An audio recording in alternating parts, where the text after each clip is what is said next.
ప్రియమైన సహోదరి సహోదరులను యేసుక్రీస్తు ప్రభునామంలో రూత్ ప్రేయర్ ఫెలోషిప్లోకి ఆహ్వానిస్తున్నాము. మన ప్రభువు గత కొన్ని రోజులుగా విధేయత గురించి మాట్లాడుతున్నారండి. క్రైస్తవ జీవితం అంటేనే విధేయత కదండి. యేసు ప్రభువు ఎంత విధేయత కలిగి ఈ లోకంలోకి వచ్చారో అన్నది మనకు తెలుసును. దేవాది దేవుడైనటువంటి మన తండ్రి కుమారులుగాను కుమార్తెలుగాను మనల్ని ఆయన తన సన్నిధిలోకి చూడాలని, ఆయన్ని ఎరగకుండా అన్యులుగా ఉన్నటువంటి మనల్ని ఆయన పిలిచారు కదండి. యేసు ప్రభువు ఈ లోకంలోకి వచ్చి మనల్ని విడిపించడానికి, విమోచించడానికి ఒక బలి పశువుగా వచ్చారని మనం చదువుతున్నాము, చెప్పుకుంటున్నాము. ఈ లోకంలోకి యేసుప్రభు వస్తే ఎన్నో శ్రమలు ఉన్నాయని తెలుసు, ఎంతో అవమానించబడాలని తెలుసు. అయినా కూడా తండ్రిని ప్రేమించారు కనుక ఆయన దేవాది దేవుణ్ణి సంతోషపెట్టడానికి అద్వితీయ కుమారుడుగా ఉన్నటువంటి మన యేసుప్రభు మన కొరకు మనిషి కుమారుడుగా ఈ భూమి మీదకి వచ్చారు. ఏ విధేయత చూపించి మరి తాను దైవ కుమారుడుగా ఉండి కూడా మరి సిలువ మరణం పొందినంతగా తాను తగ్గించుకున్నారు. మనము ఆ సిలువ మరణం దాకా వెళ్ళవసరం లేదు, కానీ యేసు ప్రభువు చూపించినటువంటి ఆ మార్గంలో మనం వెళ్ళాలి అని అంటే, మనం విధేయత చూపించాలి అని అంటే మన వల్ల కాదండి. మనం మట్టితో చేయబడిన వారం, బలహీనులం. కానీ మనము మారాలి అని అంటే యేసు ప్రభు ఏ విధంగా జీవించారో, యేసు ప్రభువుని తప్ప మరొకరిని మనము పరిశుద్ధ గ్రంథంలో మన ఉదాహరణగా తీసుకోలేము. ఎందుకంటే వాళ్ళు కూడా మట్టితో చేయబడిన వారే. అబ్రహాం మొదలుకొని ప్రతి ఒక్కరిలోనూ మనం వారిని అనుసరించడానికి వారిలో ఎన్నో గొప్ప గొప్ప గుణాలు ఉన్నాయి. కానీ ఎక్కడో ఒక దగ్గర ఒక లోపం ఉంటుంది. మనకైతే మన యేసు ప్రభు మన ముందున్నారు. ఆయన ఏ విధంగా విధేయత చూపించారో మనము కూడా అదే విధేయత చూపించబద్దులమై ఉన్నామండి. ఒక వాక్యం చదువుతానండి. ఎఫ్ఎస్సి 6వ అధ్యాయంలోని 5వ వచనంలో ఉంటున్నారు కదా, దాసులారా యథార్థమైన హృదయము కలవారై భయముతోనూ వణుకుతోనూ క్రీస్తునకు వలె శరీర విషయమై మీ యజమానులైన వారికి విధేయులై ఉండుడి. ఈ మాట పౌలు మహాశయుడు రాశారు, కానీ మనకి అది అన్వయించుకోవాలి అని అంటే దాసులారా అంటే పరివారం అని కాదండి. ఇంగ్లీష్లో సర్వెంట్స్ అని ఉంటుంది, అంటే సేవకులారా. మనం ఆయన సేవకులుగా, ఆయన కుమారులుగా మనం ఎవరమని చెప్తామండి? జీసస్ ఫాలోవర్స్ అని చెప్తాం కదా. ఆయన కూడా శ్రమలు ఎదుర్కొన్నారండి. ఆయన మనిషి కుమారుడుగా వచ్చి భూమి మీద యేసు ప్రభువు కూడా ఎన్నో అవమానాలు పొందారు. ఆ అవమానాల్లో కూడా యేసు ప్రభు నేను అనేది తను చూపించకుండా తన నడవడిలో మనకి సాదృశ్యంగా ఆయన జీవించి చూపించారండి. ఇక్కడ ఈ దాసులారా యథార్థమైన హృదయముతో భయముతోనూ వణుకుతోనూ, మనము కూడా మన క్రైస్తవ జీవితంలో మనం విధేయత చూపించాలి అంటే మన సొంత స్వభావాన్ని, మన స్వబుద్ధిని ఎక్కడా చూపించకుండా మనము క్రీస్తుని పోలి నడుచుకోవాలని చెప్తున్నారు. క్రీస్తునకు వలే మీ యజమానుడికి అని అంటున్నారు కదా. మన యజమానుడు మన యేసు ప్రభువు, తండ్రి అయిన దేవుడే కదండి.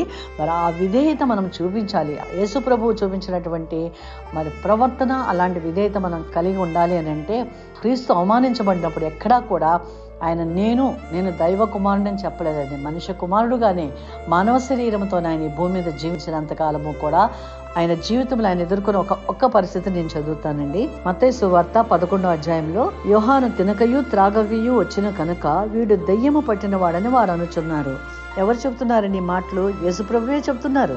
మనుష్య కుమారుడు తినుచును త్రాగుచును వచ్చిన కనుక ఇదిగో వీడు తిండిపోతును మద్యపానీయు సుంకరులకును పాపులకును స్నేహితుడని వారు అనుచున్నారు. మద్యపానీయు సుంకరులతోనూ పాపులతోనూ ఉన్నాడు అంటే మరి పాపంలో ఉన్నట్టుగా వాళ్ళందరూ లెక్కిస్తున్నారు కదండి. అయినా కూడా ఆయన ఎక్కడా కూడా నేను పలానా, నన్ను నేను నిరూపించుకోవాలని నేను ఎక్కడా చెప్పలేదండి. అన్నిట్లోనూ తగ్గించుకుంటూనే వెళ్ళారు. అందుకనే ఫిలిప్పీ 2:8 చెప్తున్నారు కదా, ఆయన ఆకారమందు మనుషుడిగా కనపడి మరణము పొందినంతగా, అనగా సిలువ మరణము పొందినంతగా విధేయత చూపిన వాడై తన్ను తాను తగ్గించుకొనెను.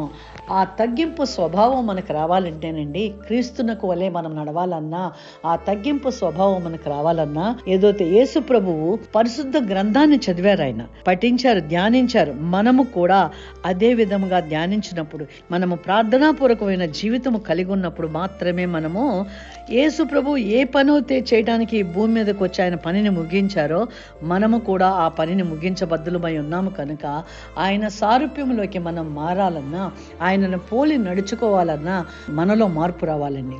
ఆ మార్పు విధేయతతో వస్తుంది.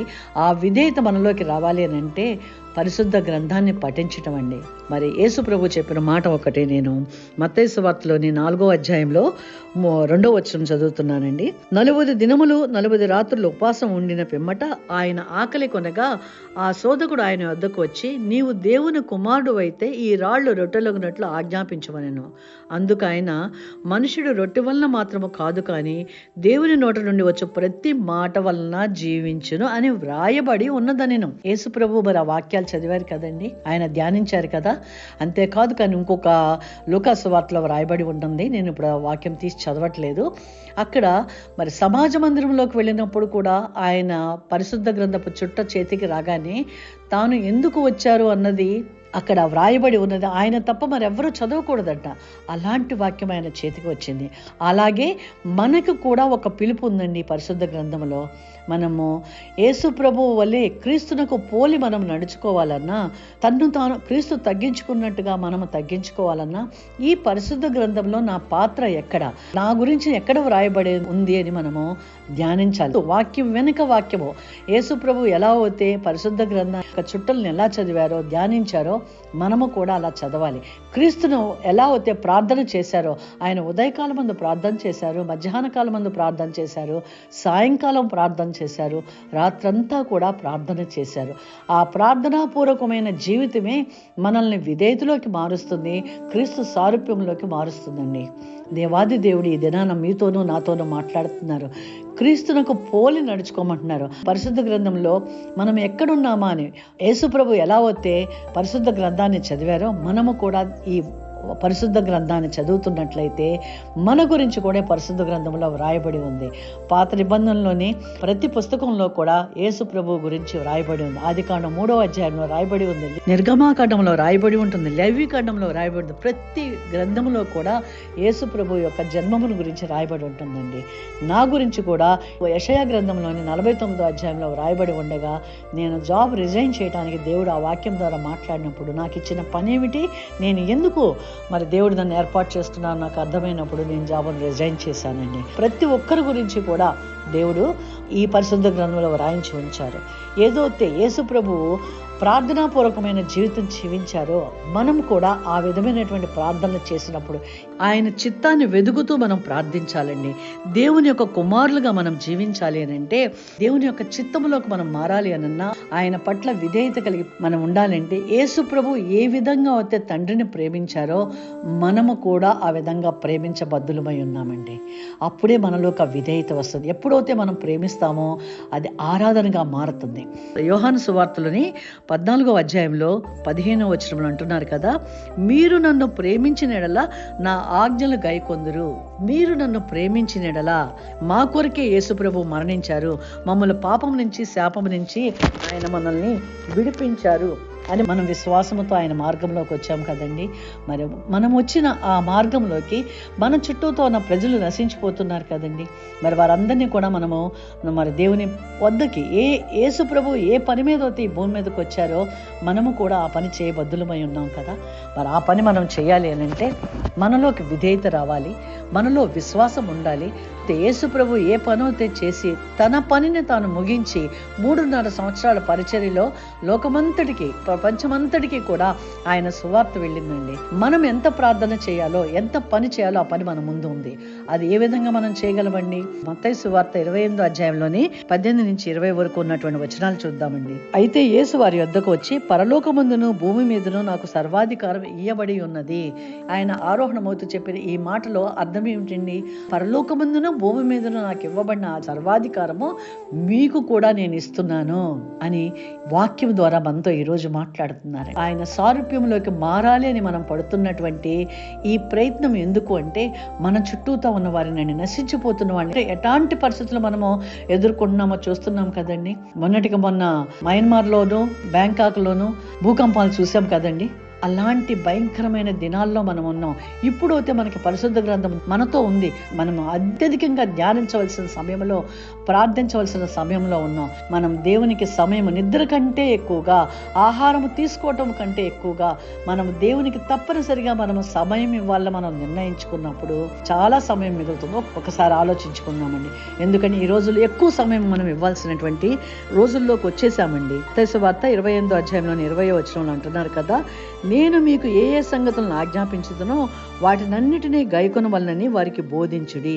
ఇదిగో నేను యుగ సమాప్తి వరకు సదాకాలము మీతో కూడా ఉన్నానని వారితో చెప్పెను. ఈ 3 వచనాలు మహా ఆజ్ఞగా చెప్పబడతాయండి. యేసు ప్రభు ఇచ్చినటువంటి ఆ మహా ఆజ్ఞను మనము ప్రతి దినము మనము ధ్యానిస్తూ మరి వాక్యంలో ఉన్నటువంటి సత్యాన్ని గ్రహించుకుంటూ మన చుట్టూతో ఉన్న వారిని విడిపించడానికి ఈ దినమున తండ్రి అయిన దేవుడు మీతోనూ నాతోనూ దేవుని చిత్తంలో నేను ప్రయాణం చేస్తున్నాను మనం ఎప్పుడైతే ఆయనకి లోబడతామో తప్పనిసరిగా దేవుని యొక్క సహాయం మనకు ఉంటుంది. పరిశుద్ధాత్మ దేవుడు మనల్ని నింపి ఆయన యొక్క మార్గంలో నడవటానికి, ఆ నశించిపోతున్న ఆత్మలకు ప్రార్థన చేయటానికి, వాళ్ళని విడిపించే ప్రార్థన మనం చేయగలము. వెళ్ళలేకపోతున్న మనము ఇంట్లో మన ఇళ్లలో మనం ప్రార్థన చేసినట్లయితే మరి నలిగిపోతున్న పరిస్థితుల నుంచి మనం విడిపించుకోగలం. యెషయా 49:8 అదే ఉంటుందండి.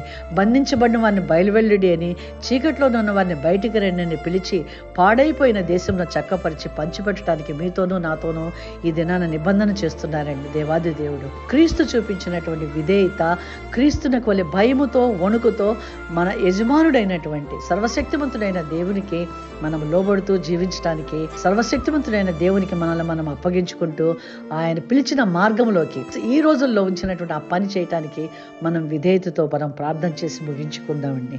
సర్వశక్తిమంతుడైన దేవా, మీ కృప, మీ కనికరమును ప్రవహింపచేసి మమ్మల్ని మీ మార్గంలో, మీ పాత్రలుగా మీరు ఏ పని అయితే ముగించారో ఆ పనిని మేము కూడా ముగించి మీ నిత్య జీవంలో ప్రవేశించడానికి మాకు సహాయం చేయమని, మీ కృపా కనికరం కలిగిన హస్తమును మా పైన చాచమని యేసు నామములో ప్రార్థిస్తున్నాను తండ్రి. ఆమేన్. ఎవరికైనా ప్రార్థనా సహాయం అవసరమైనట్లయితే డిస్క్రిప్షన్లో ఉన్నటువంటి ఫోన్ నెంబర్కి ఫోన్ చేయండి. మీకు ప్రార్థనా సహాయం అందించగలము.